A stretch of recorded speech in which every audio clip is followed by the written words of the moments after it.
Ready start.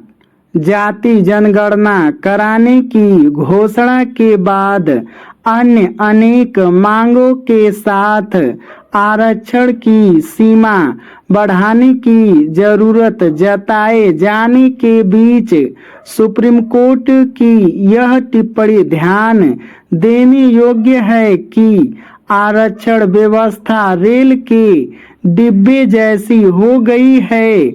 जो लोग rail के डिब्बे में बैठ जाते हैं वे नहीं चाहते कि उसमें अन्य लोग प्रवेश करें। हालांकि सुप्रीम कोर्ट ने यह टिप्पणी महाराष्ट्र निकाय चुनाव में अन्य पिछड़ा वर्ग यानी ओबीसी के आरक्षण से जुड़े मामले की सुनवाई करते हुए की, लेकिन उसने ऐसा कहकर आरक्षण की मौजूदा व्यवस्था की विसंगतियों को तो रेखांकित कर ही दिया, जैसे यह सही है कि आरक्षण सामाजिक, आर्थिक एवं शैक्षणिक रूप से पिछड़ गए वर्गों के उत्थान का एक उपाय है, वैसे ही यह भी कि उसकी व्यवस्था खामियों से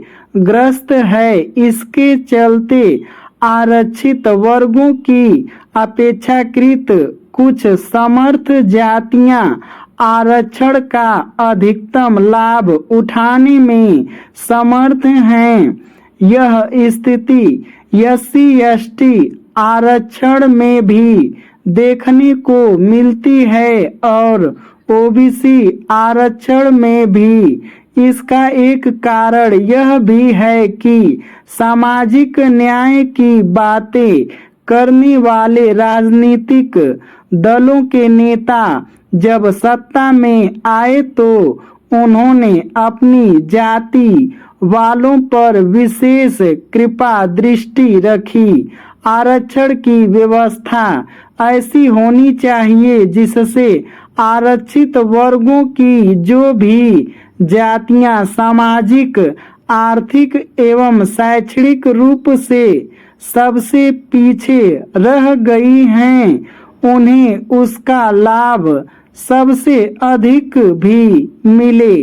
और पहले भी दावे चाहे जो किए जाएं, अभी ऐसा नहीं है और इसका प्रमाण यह है कि ओबीसी समुदाय की कई जातियां प्राय खुद को SC या ST घोषित करने की मांग करती रहती हैं।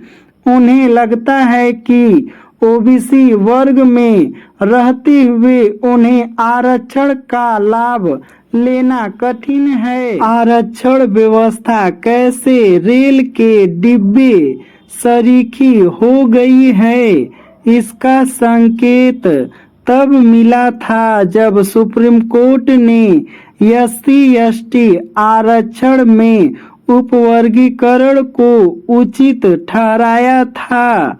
इस फैसले का विरोध उन नेताओं ने सबसे अधिक किया था जो स्वयं को सामाजिक न्याय का सिपाही कहते नहीं थकते। वे आरक्षण में उपवर्गीकरण का विरोध इसीलिए कर रहे थे ताकि प्रगति की दौड़ में सबसे पीछे रह गए लोग प्राथमिकता के आधार पर अपने हिस्से का लाभ न उठा सके और उनका वोट बैंक एकजुट रहे। इसकी भी अनदेखी न की जाए कि जब कभी ओबीसी आरक्षण में उपवर्गीकरण की पहल की गई तो उसका भी विरोध हुआ और शायद इसी कारण इसी उद्देश्य के लिए गठित रोहिणी आयोग की रिपोर्ट अभी तक सामने नहीं आ सकी। जो भी हो, समय की मांग है कि जाति जनगणना कराने के साथ ही SC/ST एवं ओबीसी आरक्षण की विसंगतियों को दूर किया जाए ताकि पात्र लोगों को आरक्षण का लाभ मिलना सुनिश्चित हो सके। इससे ही सामाजिक न्याय के उद्देश्य की सही तरह पूर्ति हो सकेगी।